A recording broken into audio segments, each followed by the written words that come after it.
Bonjour les amis.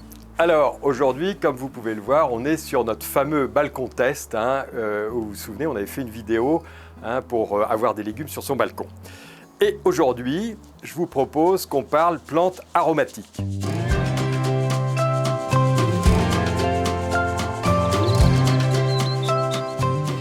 Alors, qu'est-ce que je vais vous montrer dans cette vidéo?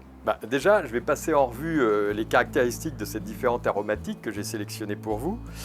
Ensuite, on va passer à la pratique, comment les planter, où les planter, quel terreau, toutes les petites techniques pour réussir. Et puis en finale, le petit bonus, ce sera comment bouturer le basilic. Vous allez voir, c'est hyper facile et comme ça, vous aurez du basilic tout l'été. Alors, qu'est-ce que j'ai choisi de planter? De la menthe, de la verveine citronnée, du thym citronné, du basilic, de la sauge. Ça, c'est la menthe de l'année dernière, donc on va lui apporter une copine, ici. Du romarin et de la ciboulette. Alors, les aromatiques, c'est pas très compliqué, mais il faut quand même suivre quelques règles à propos de l'exposition, à propos de l'humidité, de l'arrosage. Et puis un peu du compagnonnage, surtout qu'il y en a une dans l'eau, c'est la menthe, vous allez voir, elle est un peu expansive, elle aime bien s'étendre. Voilà, donc on démarre. Alors la menthe, elle a besoin beaucoup d'eau, d'humidité, c'est au bord des marais, c'est presque une plante de zone humide la menthe.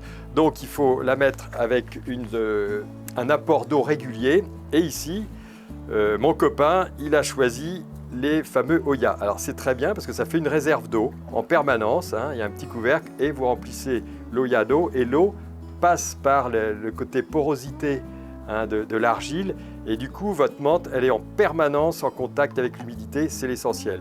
L'autre caractéristique de la menthe, c'est surtout pas la mélanger avec d'autres aromatiques parce que c'est elle qui va envahir tout. Elle est hyper colonisante. Donc cette menthe-là, on va la mettre à côté de celle-ci. Ici, on va lui faire une petite place dans ce terreau-là.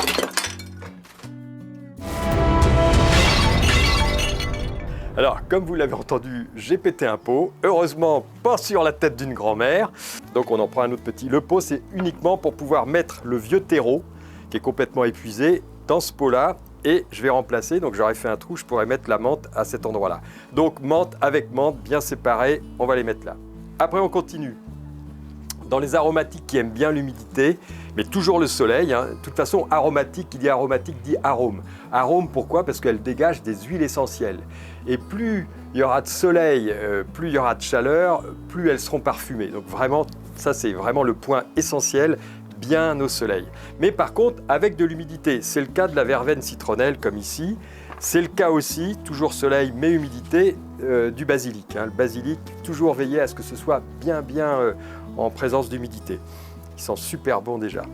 Ensuite, un peu moins exigeant en humidité, plutôt même sol rocailleux, c'est pour ça qu'on va utiliser de la pouzzolane.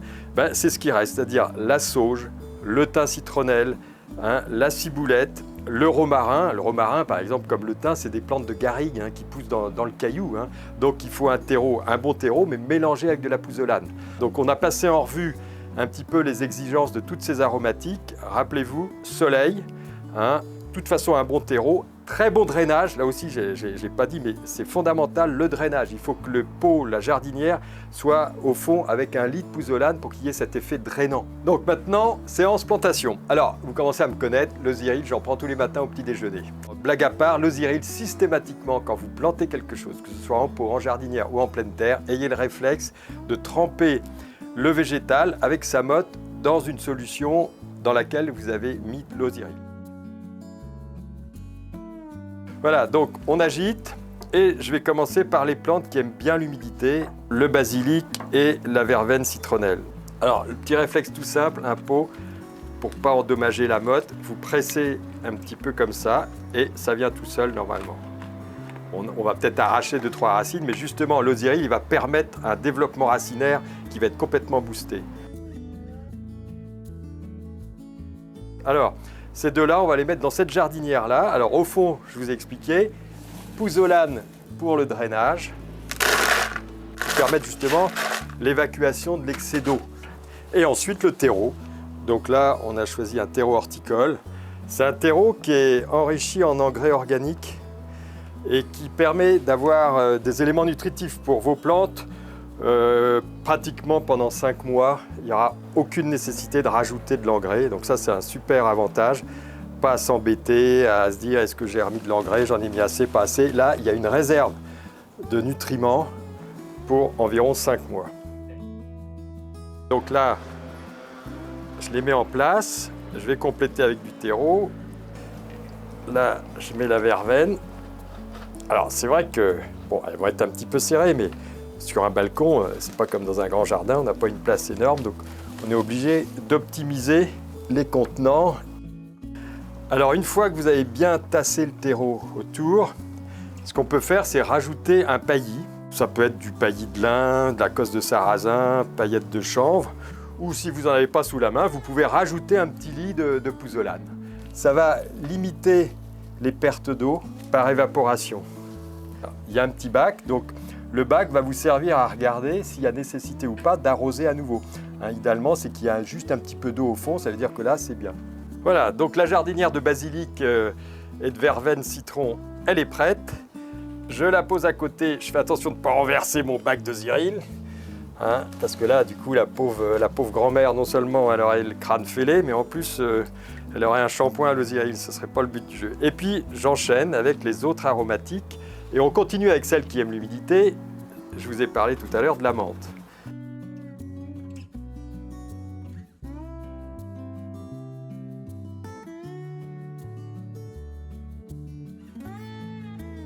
Alors maintenant, qu'est-ce qu'il me reste?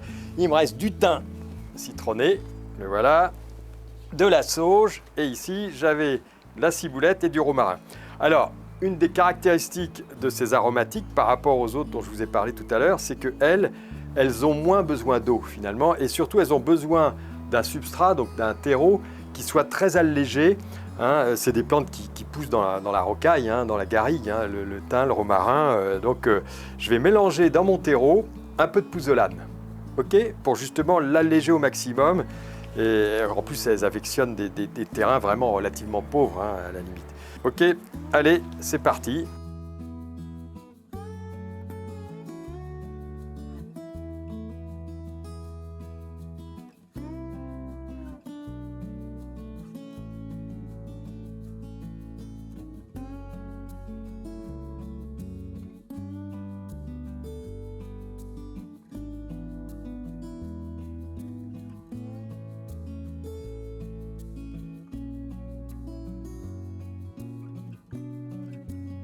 Voilà, donc j'ai terminé avec le thym. Donc maintenant, on va les positionner sur le balcon. Et vraiment, j'insiste, mais vraiment fort, au soleil. Toutes ces aromatiques, elles ont besoin de soleil. En plus, on est sur un balcon, donc ça veut dire qu'il y a le soleil que d'un côté. Par évidence, au plafond, il n'y a pas le ciel. Derrière, c'est l'appartement. Et en plus, les côtés sont fermés. Donc, il faut les mettre le plus possible au soleil. Allez, on va les positionner.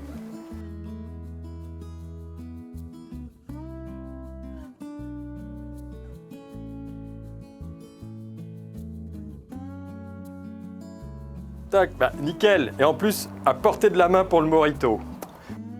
Et maintenant, la dernière jardinière, c'est le basilic pour les pâtes, les tomates et la verveine à la fin du repas pour se faire une petite infusion.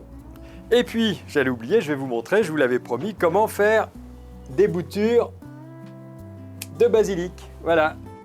Alors, avec ma petite branche de basilic, je vais faire une bouture. Donc là, c'est hyper simple. Je retire ces 2 feuilles du bas. Hop. Et puis, tout simplement, je mets ma future bouture, enfin ma bouture, dans l'eau. Et puis, au bout de 4-5 jours, vous allez voir des petites racines blanches qui vont commencer à partir de l'extrémité. Et quand il y en aura vraiment 2-3 cm de racines, c'est-à-dire au bout, on va dire peut-être, je sais pas, une dizaine de jours, là, vous la prenez délicatement avec ces petites racines et vous la mettez dans un terreau semi-bouturage. Vous arrosez copieusement et c'est bon, vous aurez un autre pied de basilic. Et ça, vous pouvez le faire tout l'été. Voilà les amis, j'ai presque terminé. Un petit coup d'arrosage, délicatement. N'oubliez pas ça, c'est hyper important, à chacune. Voilà, maintenant c'est fini. Des aromatiques sur tout le balcon et pour tout l'été, c'est quand même sympa. Allez, à vous de jouer maintenant. Salut!